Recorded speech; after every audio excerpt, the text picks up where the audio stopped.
Hi guys, welcome back from lunch. It is 1 o'clock and we always start right on time because we respect your time. So thanks for being here with us this afternoon for our final course for Webinar Wednesday. For those of you that are rejoining, thank you for coming back. For those of you that are just joining, welcome. This is Webinar Wednesday, and I'm Diane Michael with Beyond the Boardroom, and I'm so happy to be here with you this afternoon with my CAM partner, Lindsay Lombardi, who is working with our next presenter in getting the slides ready for you. We are going to be the host this afternoon.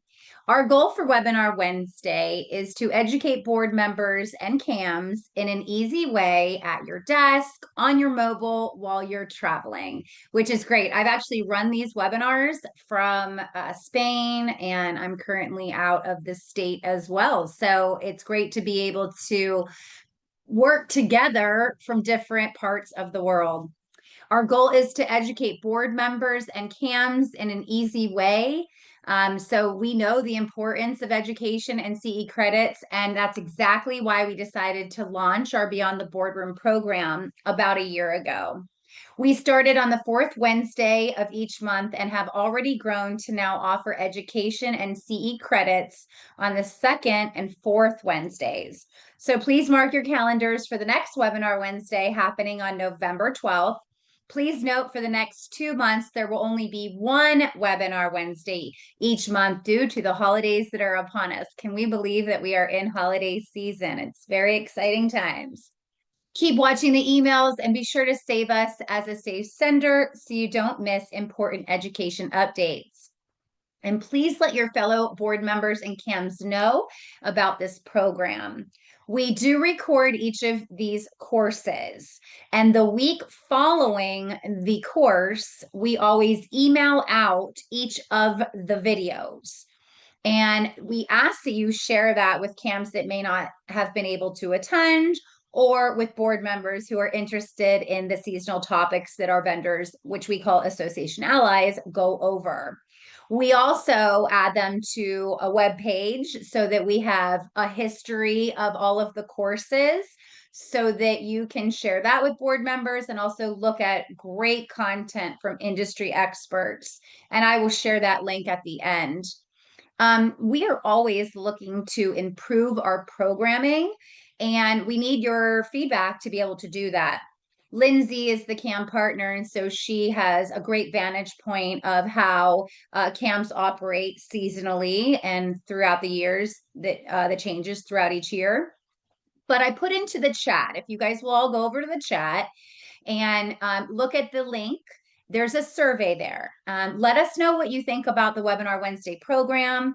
Let us know what times of day are best for you. Let us know what days are best. And of course, let us know what education curriculum that you're looking for, because if there's enough of one topic that you want, we'll go out there and we'll find it for you, because our goal is to provide free education to CAMs and board members on Webinar Wednesdays.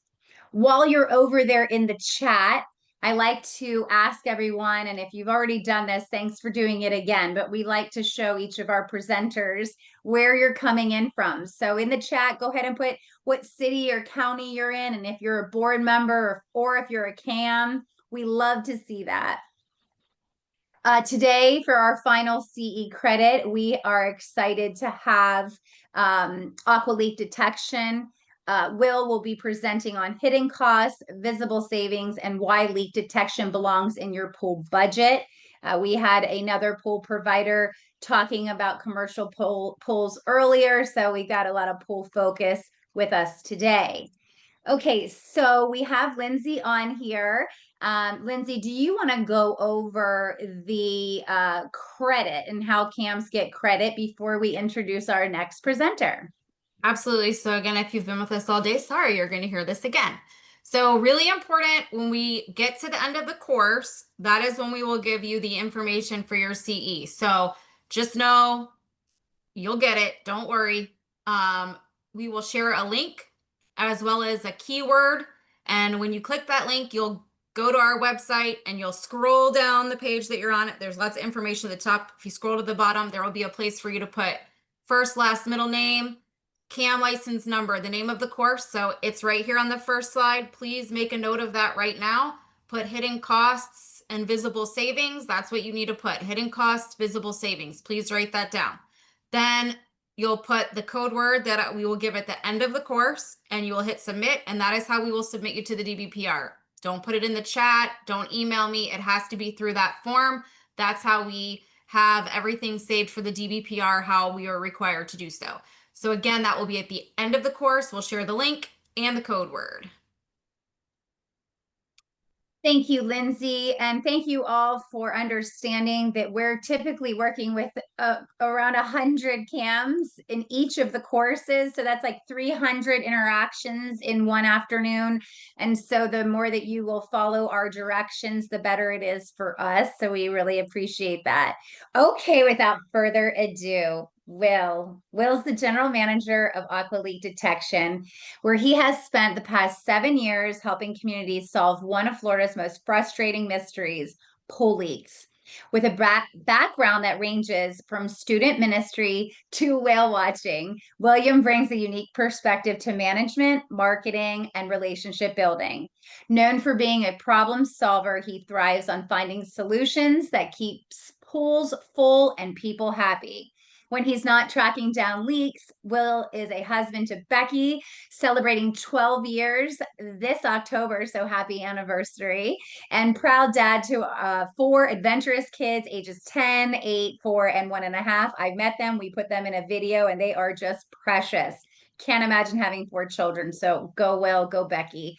He enjoys all things water, whether it's the ocean, a pool, or a new seafood dish, and is always up for a fresh adventure or trying out unusual food. I personally have been able to work with Will for, I think, 5 years now. Will is on the board of directors for the Florida Swimming Pool Association and has been for years. So he truly is an industry expert, and we are so happy to have him with us to present Hidden Costs, Visible Savings. Welcome, Will. Thank you so much. Thank you for the warm intro, and glad to be here with everybody today. Diane, speaking of the 4 kids, the 4-year-old crawled in bed last night and slept under my shoulder again last night. So if any of y'all have kids, you know what? We're going to make this a group chat over here. If any of y'all have kids, how often do they actually climb in bed with you and take over? Has nothing to do with the presentation, just for my own information. So anyways, yes, slept weird with a kid under my back, but I am excited to be here and we're going to rock this course today. I hope you guys are excited. Hopefully you guys will walk away with a little bit more knowledge on pool leak detection, the hidden cost, and hopefully an idea on how to get some of those savings back so you don't have to spend the entire bank on leak detection. Another side note, if you happen to hear chickens in the background, all part of the conversation, they're welcome to join in. So I'm sitting outside because it is beautiful over here. So again, my name's Will Diefenbach. I work with Aqua Leak Detection. As Diane said, I've been in the business for about 7 years, going on my 8th year here. Gotten a great opportunity to work with pool services, pool construction, realtors, and CAMs like yourselves over the years. I've had the opportunity to see the hidden cost of pool leaks that nobody really talks about. And so that's what we're going to dive into today. And so with that, let's jump in. So what does a leak really cost? When we think about the actual cost of a leak, right? A lot of times our minds just go to that financial impact. Sometimes I don't know that we paint ourselves the full picture of what that financial impact actually is. And it's more than just the water bill. You know, so often that's the physical thing that we see. The pool is draining itself. We're having to top it off. And usually it's the water bill that kind of cues us that, hey, I've got a problem. I need to fix something. Something's going on in the pool. And so that water bill is kind of the indicator that there is a problem, but there's a handful of other costs that go with it. So number one, it is the water bill. Number two is chemicals. as your pool begins to drain, your autofill kicks on, you're dumping water into that pool left and right, whether it's 100 gallons or 1,000 gallons a day. Actually, this is crazy. We just got a call the other day about a pool. It's a 770,000 gallon pool that is losing 15,000 gallons of water per day. And I have no clue what their water bill is, but I would love to see what that water bill is. Because that's just an ungodly amount of water. So as that water begins to drain out and your autofill kicks in and it begins to fill back up, all of your chemicals that are in there have now been diluted, which leaves your pool service scrambling to pick up the chemicals, get them in there, probably getting an upcharge. You're probably getting upcharged for the extra chemicals. And then equipment damage. One of the things we often don't think about, because fortunately with most of you guys operating a commercial pool, you guys are going to have an autofill. However, sometimes if that autofill can't keep up and your pool drains down so low that your pump will actually suck air in, losing prime, you can burn up a pump. And when you burn up a pump, those bills can be anywhere from $1,000 up to $3,000, $5,000, depending on the size of your pool. So equipment damage is definitely one that could be an extra cost, financial cost to you guys, as well as the longevity of your pool surface. When those chemicals get off, one of the things I think we miss out on thinking about a lot of times is you guys have probably spent a lot of money building the pool or resurfacing the pool. And when you resurface a pool, it used to be fairly cheap. Nowadays, it's crazy expensive ever since COVID came along. And when you lose the chemicals out of your pool and the pH is off, the balance is off on everything, that pool surface begins to leach chemicals out of it as your pool tries to equalize out. And you actually reduce the longevity of your pool surface, meaning that you're going to have to take on that expense of another resurface sooner rather than later. And then the long-term structural impact of ignored leaks. One thing I always tell people is this: cracks grow, leaks get bigger, and plumbing issues always can get worse. They can cause a washout under the pool deck. If you've got a plumbing leak, and that washout occurs, you can have sunken concrete, cracked concrete going on around the pool deck, and pavers sinking down into that sand below, which can then become tripping hazards. Lawsuits, something you guys oftentimes have to think about. So when we're talking financial impact, usually this is kind of where my brain goes, is all of those things: that water bill, the chemical use, the equipment damage. And then on top of that, worst case, somebody tripping over a sunken paver, and everybody knows people like to sue nowadays. So what does a leak really cost though? Emotionally, stress. I am sure that you guys hear it from all the snowbirds. You've got somebody that's always wanting to get in that pool. And if you've got a leak in that pool or the chemicals are off, actually, here's a good one to comment. Have you ever been shut down by the city or the county because the chemicals were off in your pool? If you have, just comment yes. So one of the things that can happen is when you have a leak, those chemicals get off, the county comes out, they run their tests, and they end up shutting the pool down. Now you've got the angry residents or the guest who flew down here from New York or Michigan or wherever, and they're upset because they can't swim because the pool is closed. Or worse, you're having to have somebody like me come out and dive the pool, figure out where the leak is, and you've got to close the pool down for an entire day. And it just becomes a lot of pointing fingers back at you. So much of that stress falls back on you. It's better to plan for the worst and save yourself some of that stress. So if we know the financial impacts of a pool leak, a lot of times people ask, well, how do you actually find the leaks? And there's typically 3 ways in which we find leaks. Number 1 is structure and dye testing. If you guys have ever had a leak detection in your pool, you've probably seen guys come out, they'll jump in the water. Some of them will use just a mask and snorkel. Others will use like a hookah rig. Some guys will go out there with a scuba tank. And what they're actually doing at that point is they're actually swimming around the pool looking for small pinholes. Sometimes they're huge. You can see them, put your hand through it. Sometimes they're huge cracks in the pool, but a lot of times the leaks we're looking for are about the size of a tip of a pen. And that's what those guys are doing in the water. They're checking the entire structure, and they're using dye, which is nothing magical. It's just a contrast where they can see that dye get sucked into these tiny little pinholes. And from there, they can make a decision on how to repair those.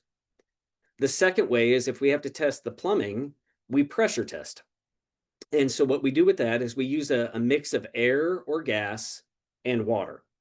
And when the air and the gas mix just right, and they are leaking out of a crack in the pipe, what we get is a ton of sound. Think of bubbling underwater, right? And so what we do from there is as we're pressure testing, we're also using sonar or microphones either in the water or on the pool deck to locate that leak. And so a lot of times what we'll do is watch decibels on a gauge and try to find the loudest point of that bubbling around the pool deck. And that tells us exactly where the leak is under your pool deck. And then we can figure out how to fix it from there. There's a lot of really great technology out there that helps us with the leak detections. So microphones, the same thing we're using in the pressure testing, is really the biggest one that we use. It's either a deck plate or now they've got microphones. You can actually drop, they're submersible microphones, and you can drop it in the pool and actually walk around the pool deck. A lot of guys up north where it snows, where it ices over, they don't want to get in the water as we're coming into the winter. And so they'll actually try to listen for the leak before they ever actually get in the pool to find the leak. And so these microphones are great. You can track down where the leak is, whether it's by the pool light or around a pool return. One of the newer things that we've started playing with is cameras that have tracers on them. You can take a camera in about 1.5 inch pipe, wrap it around a couple of elbows, and actually visually inspect that pipe. And if you see a crack or a hole in the pipe or roots growing into the pipe, you can actually use a tracer to find out exactly where that camera is under the deck. And then it just gives us an opportunity to see what our normal eye can't see. And then lastly, this is not technology. However, it is the most common form of leak detection. It's that visual inspection. Truthfully, 3 out of 4 leaks we typically find are in the pool surface.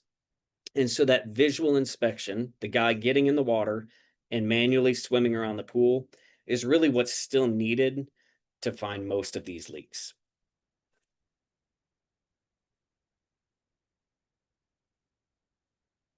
Getting into how to find a leak. You guys can do this yourself, actually, if you're feeling brave and you want to jump in and try to look around.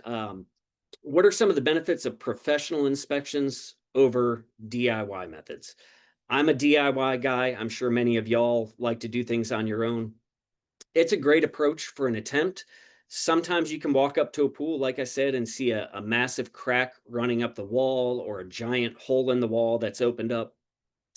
And when you see those things, you can actually buy a dye tester kit, some epoxy or some hydraulic cement, and try to pack it yourself and fix the leak. It's a great way to go if you want to save some money. Just swim around, see what you can find.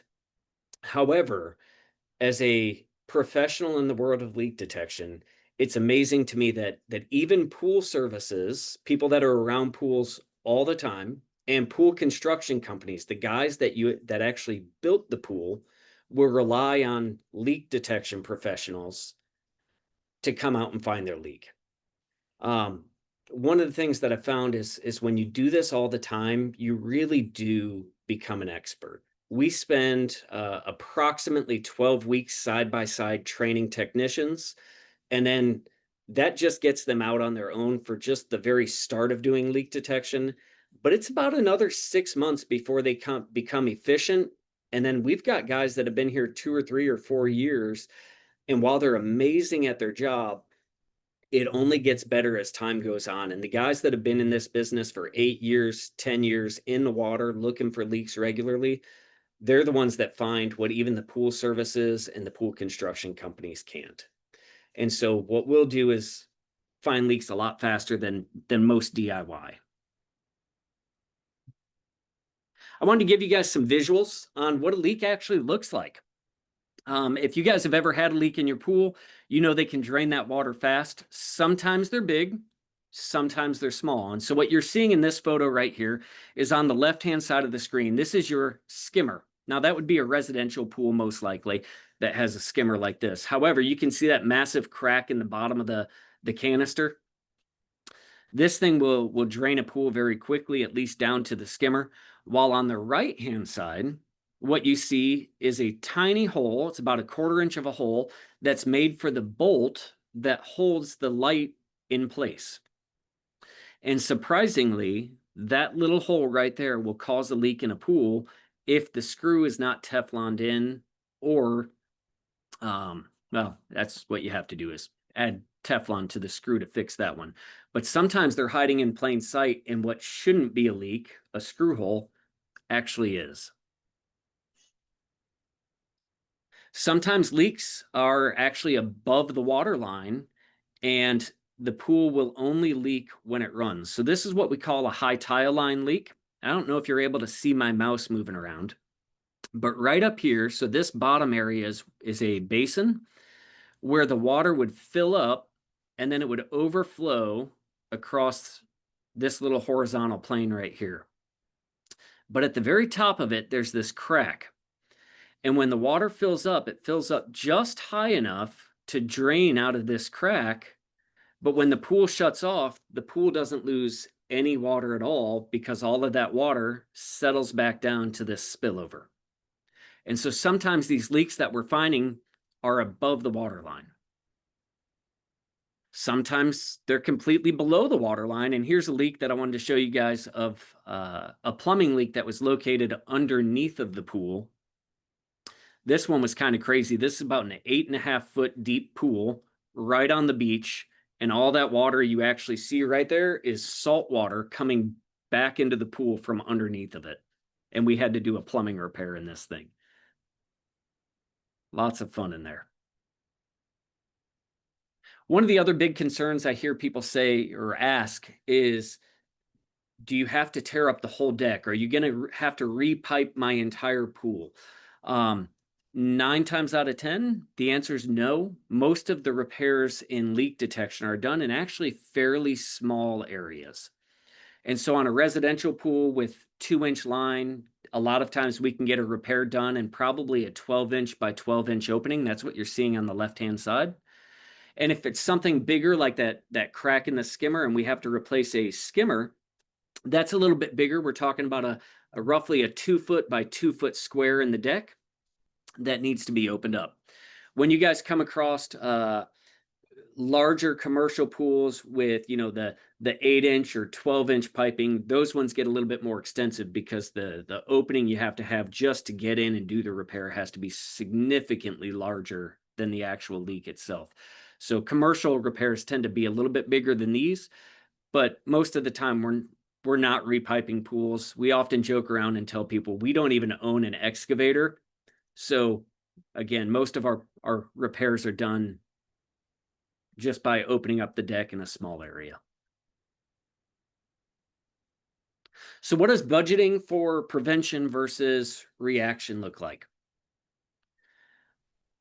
A planned inspection, just so everybody knows, a lot of times I think people think leak detection is going to be far more expensive than it actually is. You can get a leak detection done anywhere, depending on the size of the pool, from roughly $400 up to $2,000. It's pretty rare to see a quote for $2,000 for a leak detection go out.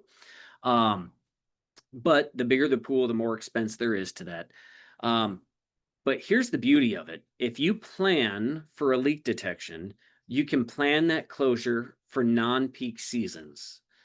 On top of that, if you catch a leak early enough, hopefully it won't get so bad that it turns into something drastic where you have a washout under the deck or a crack that goes from 6 inches all of a sudden grows to 12 inches or 24 or 8 foot. Versus the emergency repair. one of the struggles with the emergency repair is a lot of times you guys have already spent the money on water that you would have spent for the repair. And so you've already paid money out on a water bill, you possibly burnt up some equipment, and now because it's an emergency repair, you're probably having an unplanned closure, which again leads back to that stress, the angry guest, and the homeowners who are actually wanting to swim. So I always recommend that people plan an inspection at least once a year or once every other year. Some people want to do it twice a year. So budgeting for prevention versus reaction, aligning preventative maintenance with budget cycles. Leaks tend to appear most often in the fall, and they go unnoticed until the winter as they get bigger. The reason that happens is because PVC expands and contracts with cold snaps. So as you guys are experiencing the great weather as the snowbirds are all coming down because it's finally cooling down, those cold snaps are the very thing that actually will cause leaks to appear. And so those leaks show up typically around the first cold snaps of the year. Oftentimes they're so small that they really do go unnoticed. And then as time goes on, that PVC expands and contracts up and down with each cold front. That hole just gets ever so bigger each and every time. So if you plan for a leak detection, what I would recommend is that you plan it for late fall or late summer or early fall, catch the leak early, and hopefully we can avoid some last minute unplanned pool closures.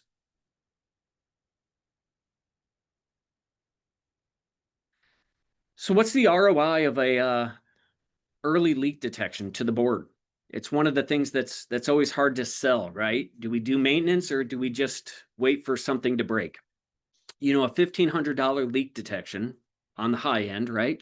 A $1,500 leak detection can save you hundreds in water use, thousands in pool equipment, and potentially extend the life of your pool. So the ROI, while it's not immediately noticed all the time, the ROI is there if you're proactive in actually planning it. Seasonal inspections and scheduling. If you're going to do 2 a year, there are some people who choose to do 2. My recommendation is this: late spring, so right as the snowbirds all leave, they all go back home, flock north. Life begins to slow down for most of us, right? It's time for the maintenance. It's time to get everything checked out around the buildings. This is a great time of year. If there's a leak, it's probably going to be very evident when we come out in the spring. The other option is mid-fall. Again, just before those cold snaps start to come in, just before all the snowbirds get down here, we can get in there and find all the leaks, get them taken care of so you guys don't have to deal with them during season. So late spring and mid-fall.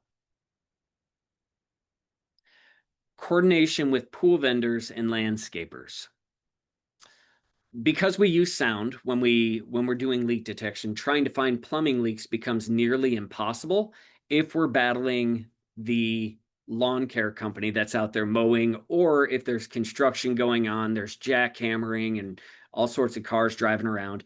It's very difficult to actually pinpoint the exact location without all of that noise. It becomes extremely difficult when you have a ton of noise. So one of the things we always like to do is coordinate, make sure we're not there on the same day as the landscapers, make sure that we're not there when the construction's going on.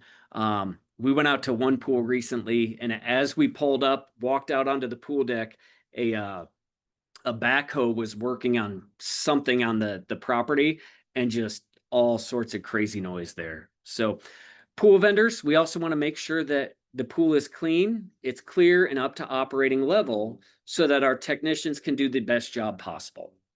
When leak detection shows up, we want to check everything from the tile line back down to that bottom drain, as well as the plumbing.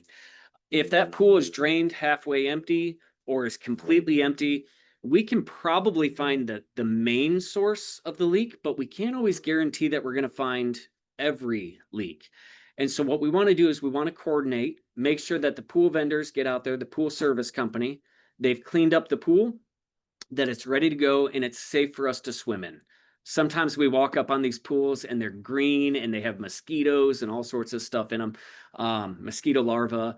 And so we want to make sure it's clean and clear.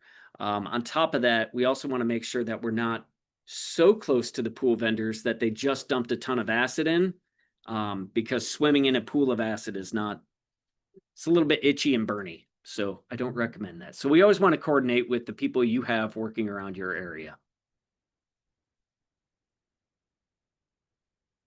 So how do we advocate?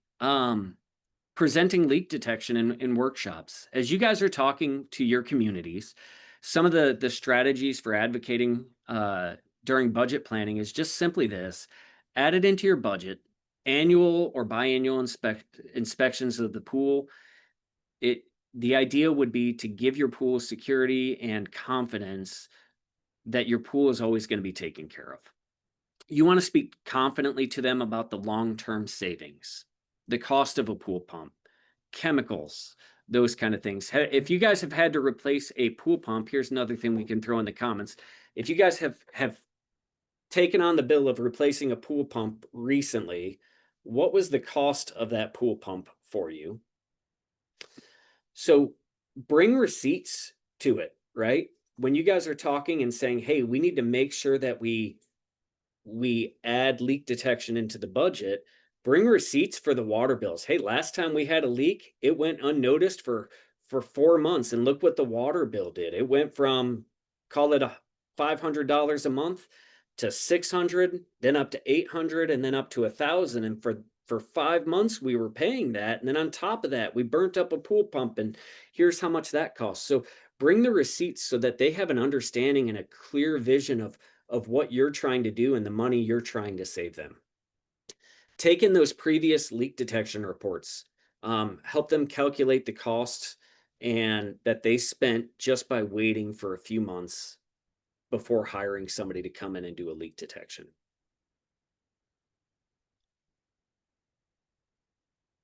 So I know that this went really quickly, but in summary, the benefits of a proactive leak detection are simply this: cost savings. You can increase the life expectancy of your pool. You can save your equipment from failure. You can avoid unplanned downtime for the pool, and hopefully have a little bit less stress on you. Okay, I actually got some really good questions here. If you'd be willing to go over these before Sure, we before we get do the quiz, let's do it. before we get into the quiz, just in case there's not enough time, because we can always do the quiz at the end. Yeah. And if you went over it, please forgive me because I'm doing like 5 things at once. Mhm. Can a leak in the pool impact our building's foundation? Ooh, that's a great question. I don't know that I have seen a pool truly impact the foundation of the building, but I have seen a leak impact the foundation of the pool area. For example, there's a pool that we're getting ready to go inspect out on Boca Grande where a leak or a small crack turned into a large crack. The entire pool has settled, and they have one of those infinity edge basins on it. So, like a big 20-foot wall where the water just falls over. That whole wall has sunk down about 3 inches. Because that has happened, now the pool literally is sitting on an angle, and we're having to get some engineers out there, figure out, is this a tear out? Do we need helical piles driven all the way down to bedrock? What can we do with this thing? Could it potentially impact the foundation of the residence or the main buildings? Maybe, unlikely, but possible. Fair enough? Point is to get the sooner the better. Yeah, don't let it get that bad. Don't let it get that bad. Next one, how do you document your findings so our board and property manager can make informed decisions?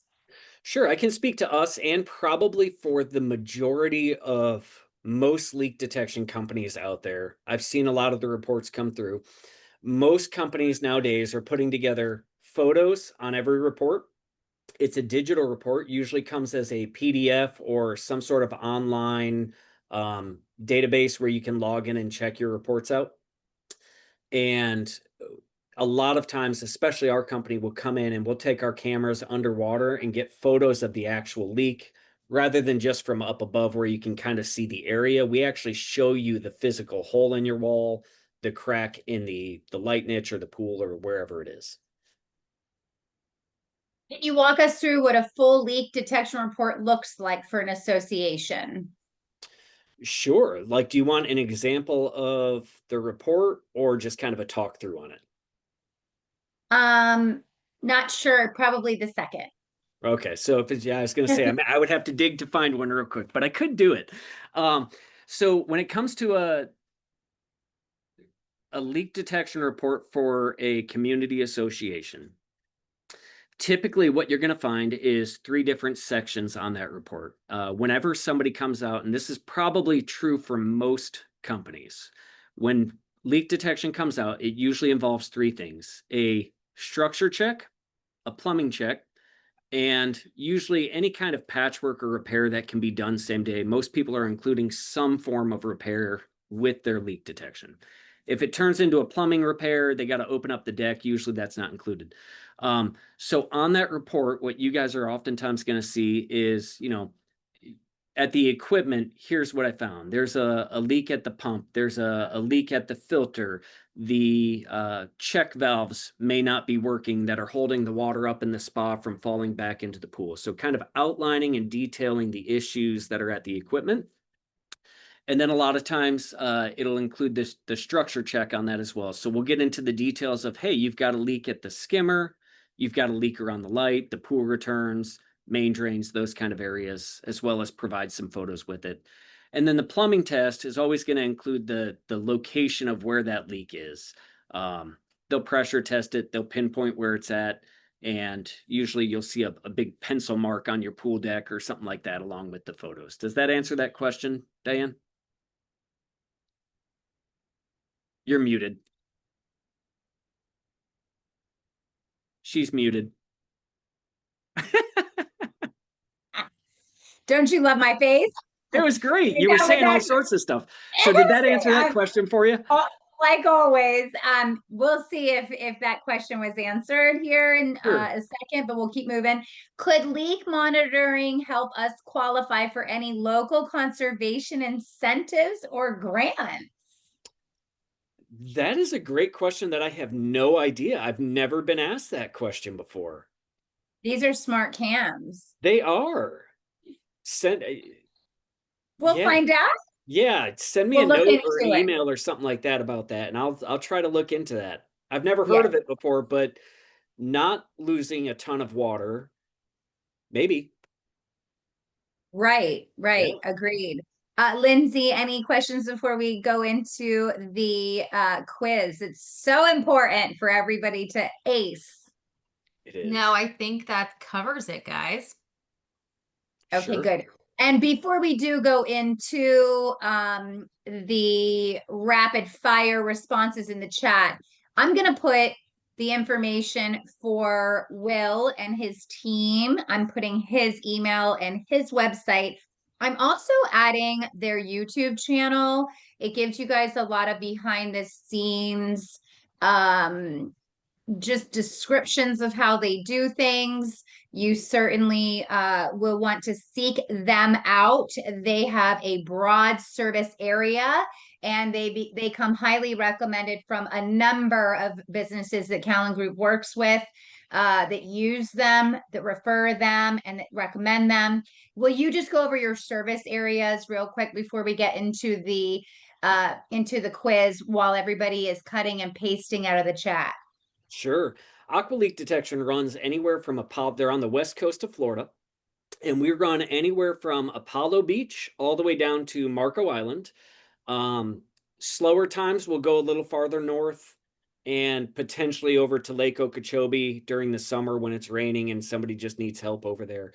But typically we kind of stay right along this west coast over here. So if you guys are on the East Coast, Orlando, Gainesville, just about anywhere, we've got great friends and resources all across the state.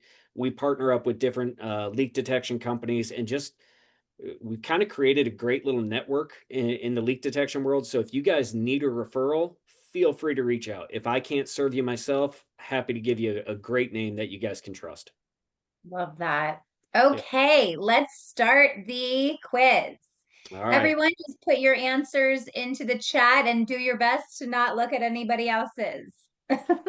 Now, you guys Very- actually keep score of this, right? Like, Very serious stuff here, very, very serious. So, what utility cost is most directly impacted by a pool leak? Woo! I love when they just start going. I didn't even ask the question and answers are popping up, I bet. Yep. So, And everybody is saying, hey, we got some smart cams, like I tell you. you are correct. It is water. Which of the following is a common leak detection method?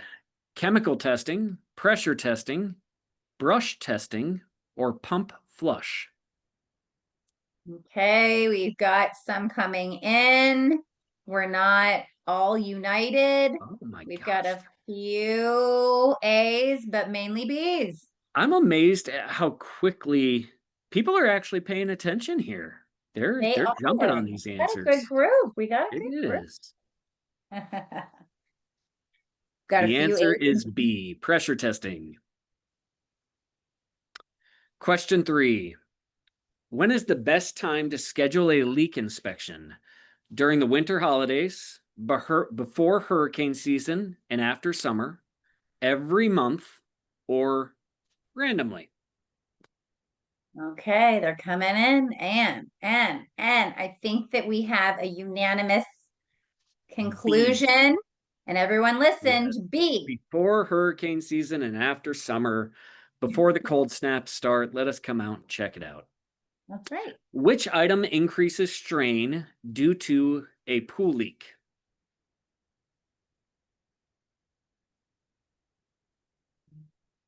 I didn't read those off. I apologize. Pool toys, Yeah, lights, everybody, pump. we They're have ahead a of me. smart group. They're all saying C. They're all saying C. It's the pump. You guys definitely don't want to burn up one of those pumps. No, especially a commercial. Yeah. What is the biggest benefit of early leak detection? Stronger pool lights, quieter pumps, cost savings, or new decking? Flying in, all C's.